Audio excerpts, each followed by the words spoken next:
नमस्कार दोस्तों। जी हाँ दोस्तों, भारत और इंग्लैंड के बीच खेली जा रही 5 मैचों की टेस्ट सीरीज अब रोमांचक मोड पर आ चुकी है, जहां इस सीरीज के 3 टेस्ट मुकाबले खेले जा चुके हैं और अब चौथा टेस्ट मुकाबला खेला जाना है। हालांकि अब तक इंग्लैंड की टीम सीरीज में 2 मुकाबले जीतकर बढ़त बनाए हुए है, तो वहीं भारतीय टीम ने सिर्फ एक ही मुकाबला जीता है और अब इस सीरीज का चौथा टेस्ट मुकाबला खेला जाना है, जिसे जीतना भारतीय टीम के लिए बहुत ज्यादा जरूरी है, क्योंकि यदि यह इस मुकाबले में भी भारतीय टीम हारती है तो सीरीज में 3-1 से तो पिछड़ ही जाएगी, साथ ही सीरीज को भी गंवा देगी।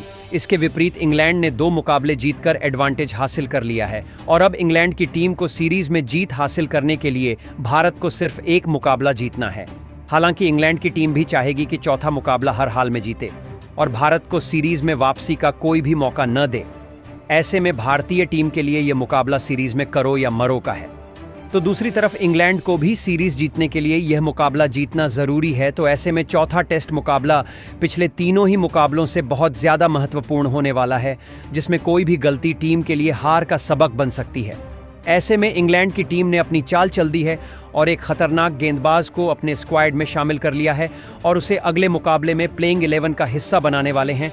तो वही टीम इंडिया के कप्तान शुभमन गिल और कोच गौतम गंभीर ने भी इस मुकाबले की महत्वता को समझते हुए अपनी प्लेइंग 11 में 3 बड़े बदलाव कर दिए हैं और पिछले मुकाबलों में फ्लॉप सभी खिलाड़ियों को बाहर का रास्ता दिखा दिया है और उनकी जगह पर युवा धुरंधर खिलाड़ियों की टीम में वापसी करा दी है, जिन्हें देखकर और जिनके नाम सुनकर अंग्रेजों के कैंप में हड़कंप मच गया है, जिसने इस मुकाबले के माहौल को और भी ज्यादा गर्म कर दिया है। तो दोस्तों, आज की इस महत्वपूर्ण वीडियो में बताने जा रहे हैं आपको भारत और इंग्लैंड के बीच खेली जा रही 5 मैचों के टेस्ट सीरीज के चौथे टेस्ट मुकाबले की पूरी जानकारी कि यह मुकाबला कब खेला जाएगा, कहां खेला जाएगा और कितने बजे से शुरू होगा। साथ ही बताएंगे भारत और इंग्लैंड के बीच क्या है टेस्ट सीरीज में हार जीत के आंकड़े और भारतीय कप्तान शुभमन गिल ने कोच गौतम गंभीर के साथ मिलकर भारतीय टीम की प्लेइंग 11 में कौन से 3 बड़े बदलाव किए हैं, कौन धुरंधर प्लेइंग 11 का हिस्सा बने हैं, तो किसे बाहर का रास्ता दिखाया गया है। तो दोस्तों, यह वीडियो बहुत ही ज्यादा इंटरेस्टिंग और इन्फॉर्मेटिव होने वाली है, तो इसे आप अंत तक जरूर देखें। साथ ही यदि आप चैनल पर नए हैं और आपने अभी तक हमारे चैनल को सब्सक्राइब नहीं किया है तो चैनल को सब्सक्राइब जरूर कर लें, क्रिकेट से जुड़ी ऐसी ही ताज़ा अपडेट पाते रहने के लिए।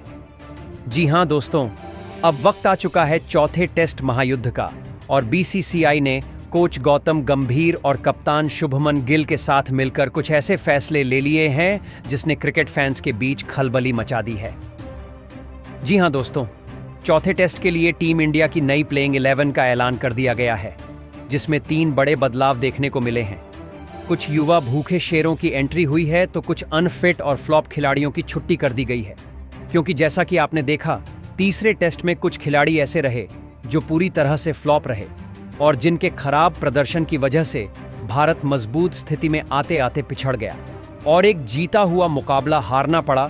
इसी वजह से कप्तान शुभमन गिल और कोच गौतम गंभीर ने बिना देर किए कड़ा फैसला लेते हुए चौथे टेस्ट के लिए पूरी तरह से नई रणनीति के साथ मैदान में उतरने का फैसला किया है।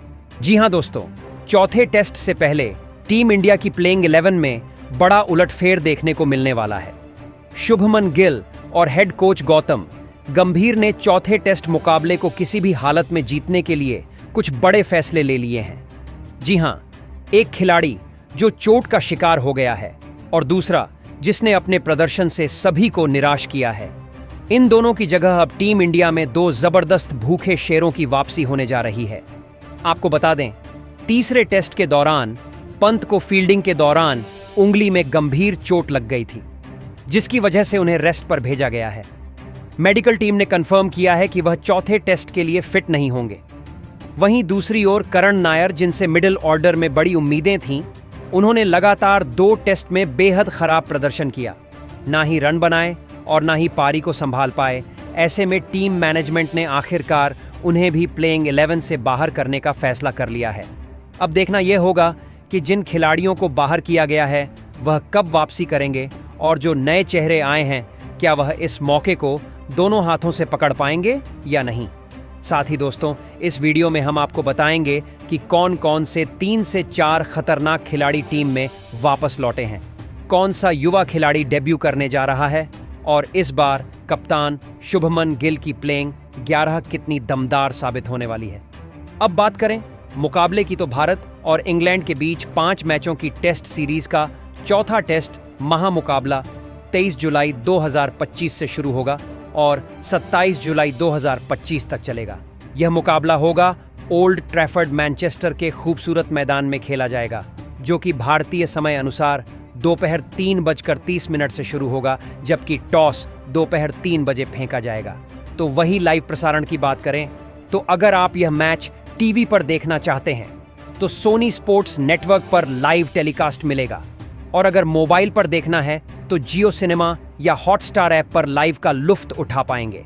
इसके अलावा जिन फैंस को फ्री में देखना है उनके लिए खुशखबरी है कि डीडी स्पोर्ट्स और डीडी फ्री डिश पर बिना किसी खर्च के पूरा मुकाबला देख सकते हैं। जहां दोस्तों, आपको बता दें कि अब तक भारत ने इस मैदान पर 9 टेस्ट मुकाबले खेले हैं, जिसमें से 4 मुकाबलों में इंग्लैंड की टीम ने भारत को हराया है, तो वही इसके अलावा 5 मुकाबले ड्रा रहे हैं। तो देखा जाए तो भारत ने इस मैदान पर एक भी टेस्ट मुकाबला नहीं जीता है, यानी इतिहास हमारे खिलाफ है। लेकिन इस बार टीम इंडिया बदली है, कप्तान बदला है, सोच बदली है और जोश 2 गुना है, और इस टीम के खिलाड़ियों ने वह सब करके दिखाया है जो अभी तक क्रिकेट के इतिहास में नहीं हुआ था, जिसमें कप्तान शुभमन गिल का बतौर कप्तान एक ही मैच में शतक और दोहरा शतक का रिकॉर्ड भी है। तो वीडियो को अंत तक जरूर देखिएगा, क्योंकि अब हम आपको बताने जा रहे हैं भारत की चौथे टेस्ट के लिए नई प्लेइंग 11, वो 11 जांबाज जो इंग्लैंड को उसी की धरती पर धूल चटाने के लिए तैयार हैं। तो दोस्तों, तैयार हो जाइए चौथे टेस्ट के इस धमाकेदार टक्कर के लिए, और नीचे कमेंट करके जरूर बताइए कि इस मुकाबले में सबसे ज्यादा विकेट कौन लेगा, सिराज की रफ्तार या बुमराह की धार। तो चलिए बिना वक्त गवाए हुए सीधा बात करें। चौथे टेस्ट के लिए कप्तान शुभमन गिल और कोच गौतम गंभीर ने पंत और करुण नायक की जगह किन 2 भूखे शेरों की टीम में वापसी कराई है और क्या होने वाली है चौथे टेस्ट के लिए भारतीय टीम की फाइनल प्लेइंग 11। तो दोस्तों, सबसे पहले बात करते हैं उस ओपनर की जिसने अपने बल्ले से टीम इंडिया को नई शुरुआत दी है। जी हां दोस्तों, यशस्वी जायसवाल। इस युवा बल्लेबाज ने हाल ही में टेस्ट क्रिकेट में जो शुरुआत की है वो किसी सपने से कम नहीं है। पहले टेस्ट में जब टीम को एक संयमित शुरुआत की जरूरत थी, यशस्वी ने 87 रन की सदी हुई पारी खेली, ना कोई जल्दबाजी ना कोई घबराहट। फिर दूसरे टेस्ट में बस पूछिए मत, 145 रन की शानदार शतकीय पारी। हर शॉट में आत्मविश्वास झलक रहा था, हर रन में जिद नजर आ रही थी। 2 टेस्ट के बाद उनका कुल स्कोर था 232 रन। एक युवा खिलाड़ी के लिए इससे बेहतर शुरुआत क्या हो सकती है। लेकिन फिर आया तीसरा टेस्ट, लॉर्ड्स की ऐतिहासिक जमीन, और यशस्वी का बल्ला खामोश। पहली पारी में सिर्फ 13 रन और दूसरी पारी में तो बिना खाता खोले ही पवेलियन लौट गए। अब सवाल यही है दोस्तों, क्या यशस्वी इस ठोकर के बाद फिर से उड़ान भर पाएंगे? क्या चौथे टेस्ट में उनका बल्ला बोलेगा? आप क्या सोचते हैं, कमेंट में जरूर बताइए। अब बात करते हैं उस खिलाड़ी की जो जब भी मैदान पर उतरता है एक सुकून सा देता है। जी हां, केएल राहुल। चौथे टेस्ट के लिए टीम में उनकी वापसी हुई है और तीसरे टेस्ट में उन्होंने एक बार फिर दिखाया कि क्लास को कोई दबा नहीं सकता। पहली पारी में उन्होंने एक शानदार शतक ठोका, 100 रन, हर शॉट में अनुभव था, हर रन में भरोसा और हर पल में एक सीनियर प्लेयर की जिम्मेदारी झलक रही थी। जब दूसरी पारी में टीम इंडिया बिखर रही थी, विकेट गिर रहे थे एक के बाद एक, तब राहुल खड़े रहे, 33 रन पर नाबाद। वो टिके रहे जब टीम को उनके सबसे ज्यादा जरूरत थी, और यही बनाता है उन्हें खास। अब सबकी निगाहें हैं चौथे टेस्ट पर। क्या राहुल दोबारा वही क्लास और भरोसेमंद बल्लेबाजी दोहराएंगे? अगर आपको भी उनकी बल्लेबाजी पसंद आई हो तो वीडियो को लाइक जरूर कीजिए और कमेंट में बताइए, क्या राहुल से फिर एक और शतक की उम्मीद करनी चाहिए? तीसरे नंबर पर बड़ा बदलाव हुआ है दोस्तों। करुण नायर, जो कभी ट्रिपल सेंचुरी लगाकर चर्चा में आए थे, उन्हें टीम से बाहर कर दिया गया है और उनकी जगह ली है साई सुदर्शन ने। लेकिन ऐसा क्यों हुआ? तो बात साफ है, करुण का फॉर्म टीम को वो भरोसा नहीं दे पा रहा था जिसकी जरूरत थी तीसरे टेस्ट में। उन्होंने पहली पारी में 40 और दूसरी पारी में सिर्फ 14 रन बनाए। जब टीम को एक भरोसेमंद लंबी पारी चाहिए थी, तब वह जल्दी आउट हो गए। ऐसे में टीम मैनेजमेंट का संदेश साफ था, अब नाम नहीं प्रदर्शन चलेगा। अब बात करें साईं सुदर्शन की, तो यह युवा खिलाड़ी आईपीएल और डोमेस्टिक क्रिकेट में लगातार प्रदर्शन कर रहे हैं। उनकी फिटनेस, टेम्परामेंट और बड़ी टीमों के खिलाफ खेलने का अनुभव उन्हें इस रोल के लिए मजबूत दावेदार बनाता है। अब देखना होगा, क्या साईं इस मौके को पकड़कर खुद को साबित कर पाएंगे। हालांकि इंग्लैंड के खिलाफ ही खेला इनका पहला टेस्ट, जो कि इनका डेब्यू मुकाबला था, उसमें यह फ्लॉप साबित हुए थे।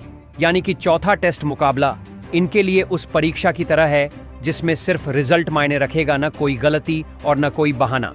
इसके बाद नंबर 4 बल्लेबाज की बात करें तो इस जगह पर टीम के कप्तान शुभमन गिल पहले से ही खेल रहे हैं। तीसरे टेस्ट में गिल का बल्ला उम्मीदों के मुताबिक नहीं चला। पहली पारी में वह सिर्फ 19 रन बनाकर आउट हो गए और दूसरी पारी में मात्र 6 रन ही बना सके। जब टीम को एक लीडर के तौर पर उनसे एक लंबी और संभली हुई पारी की जरूरत थी, तब वो दोनों पारियों में जल्दी आउट हो गए, जिससे भारत की पारी और दबाव में आ गई। हालांकि पूरी सीरीज में उनका योगदान शानदार रहा है और अब सबकी निगाहें चौथे टेस्ट पर टिकी होंगी। अब कप्तान गिल अपनी कप्तानी के साथ साथ बल्ले से भी कमाल दिखा पाएंगे। आपको क्या लगता है, शुभमन गिल चौथे टेस्ट में बड़ा स्कोर करेंगे या फिर कमेंट में जरूर बताइए। तो दोस्तों, अगर बात करें विकेटकीपर बल्लेबाज की, तो चौथे टेस्ट मुकाबले के लिए ऋषभ पंत को टीम से बाहर कर दिया गया है और उनकी जगह ध्रुव जुरैल को प्लेइंग 11 में मौका दिया गया है। अब सवाल यह है कि पंत को क्यों बाहर किया गया। तो दोस्तों, तीसरे टेस्ट के दौरान पंत को बाएं हाथ की उंगली में चोट लग गई थी, जिसके बाद वह विकेट कीपिंग नहीं कर सके और टीम को बीच मैच में राहुल से कीपिंग करवानी पड़ी। हालांकि पंत ने बल्ले से शानदार 74 रन की पारी जरूर खेली, लेकिन उनकी चोट अभी तक पूरी तरह से ठीक नहीं हुई है। बीसीसीआई की मेडिकल टीम ने उन्हें आराम की सलाह दी है ताकि वह सीरीज के बाकी मुकाबलों या आगे के टूर्स के लिए फिट रह सकें। अब बात करें ध्रुव जुरैल की, तो इस युवा खिलाड़ी ने मौके मिलते ही खुद को साबित किया है। उन्हें जब भी मौका मिला, चाहे विकेट के पीछे हो या बल्ले से, उन्होंने पूरा विश्वास जताया और टीम मैनेजमेंट को प्रभावित किया। टीम को अब ऐसे विकेटकीपर की जरूरत है जो फिट भी हो और फॉर्म में भी, और ध्रुव जुरैल फिलहाल उस रोल के लिए सबसे सही विकल्प नजर आ रहे हैं। अब अगर बात करें नंबर 6 बल्लेबाज की, तो इस पोजीशन पर नीतीश कुमार रेड्डी दिखाई देंगे, जो तीसरे टेस्ट लॉर्ड्स में गेंद के साथ साथ बल्ले से भी योगदान दे चुके हैं, जहां पहली पारी 753 रन पर समाप्त हुई थी। मेन बल्लेबाजी से ठाऊ नीतीश कुमार रेड्डी ने 30 रनों की पारी खेली, जो तब आई जब टीम को निचले क्रम में संभलने की जरूरत थी।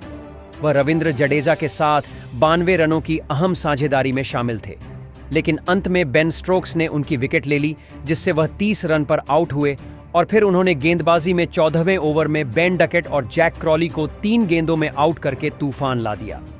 इस दोहरे झटके से इंग्लैंड का टॉप ऑर्डर ध्वस्त हो गया और मैच में भारत को बड़ा फायदा मिला। तो सवाल यह है दोस्तों, क्या नंबर 6 पर नीतीश कुमार रेड्डी का यह बल्ले और बॉल का दोहरा फॉर्म टीम के लिए किस प्रकार मदद देता है, और इस बार नीतीश कुमार रेड्डी क्या नया करके दिखाते हैं?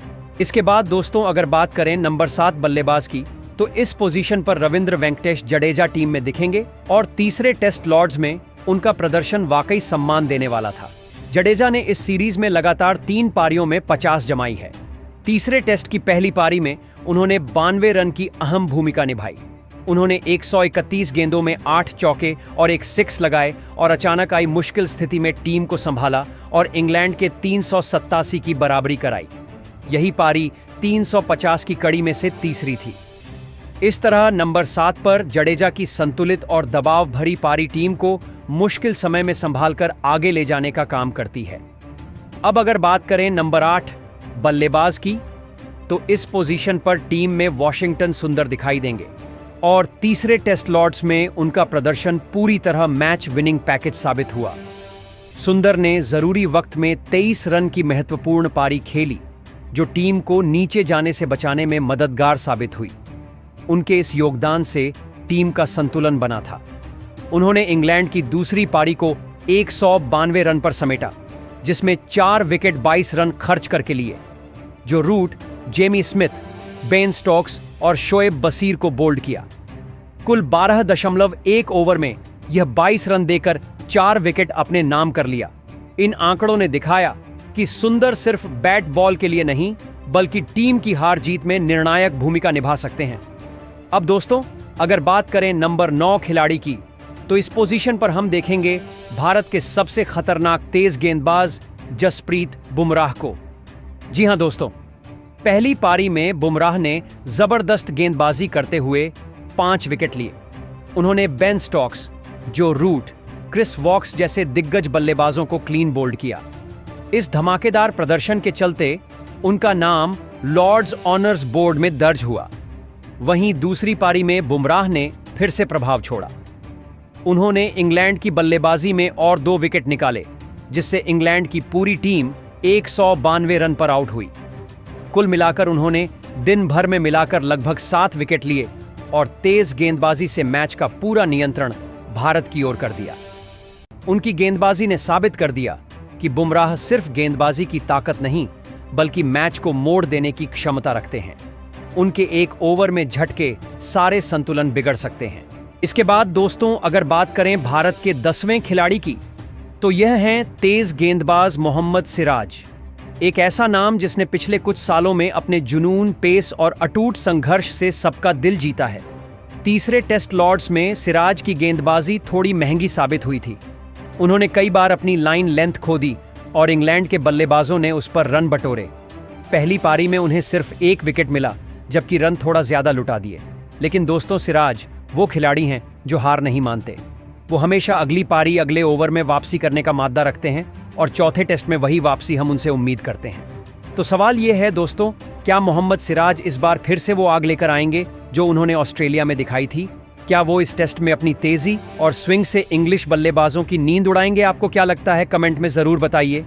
अब दोस्तों, नंबर 11 और आखिरी खिलाड़ी, जिसे कप्तान शुभमन गिल और हेड कोच गौतम गंभीर ने इंग्लैंड के खिलाफ चौथा टेस्ट मुकाबले के लिए भारतीय टीम की प्लेइंग 11 शामिल किया है, वह है आकाशदीप। बिल्कुल दोस्तों, आकाशदीप भारतीय क्रिकेट टीम के एक तेज गेंदबाज हैं, जिनकी प्रतिभा और मेहनत ने हाल के समय में सबका ध्यान अपनी ओर खींचा है। 2025 में इंग्लैंड के खिलाफ टेस्ट मैच में उन्होंने अपनी जबरदस्त गेंदबाजी से टीम को मजबूती दी। पहली पारी में उन्होंने 4 अहम विकेट लिए, जिससे इंग्लिश बल्लेबाजों को काबू करना आसान हुआ। वहीं दूसरी पारी में उन्होंने 6 और विकेट हासिल किए, जिससे उनका कुल विकेट 10 पहुंच गया। आकाशदीप की गेंदबाजी में स्विंग, गति और अनुशासन की स्पष्ट झलक देखने को मिली। इस बेहतरीन प्रदर्शन के लिए उन्हें प्लेयर ऑफ द मैच का सम्मान मिला, जो उनके करियर का एक यादगार पल साबित हुआ। उन्होंने यह साबित कर दिया कि कठिन हालात में भी वह शानदार प्रदर्शन कर सकते हैं। जी हां दोस्तों, आकाशदीप तीसरे टेस्ट मुकाबले में भी काफी बेहतरीन गेंदबाजी करते हुए नजर आए हैं और अब चौथे टेस्ट मुकाबले में एक बार फिर से उम्मीद होगी कि आकाशदीप ऐसी ही में गेंदबाजी करें और इंग्लिश बल्लेबाजों को इसी तरह अपनी गेंदबाजी से परेशान करे और टीम को जीत दिलाने में अपनी भूमिका निभाए। तो दोस्तों, ये थी चौथे टेस्ट मुकाबले के लिए भारतीय टीम की फाइनल प्लेइंग 11। आपको क्या लगता है, क्या भारतीय टीम इंग्लैंड से चौथा टेस्ट मुकाबला जीतकर एक नया इतिहास रच पाएगी या नहीं? अपनी राय नीचे कमेंट बॉक्स में जरूर दें। नए हैं, चैनल को सब्सक्राइब जरूर करें। धन्यवाद।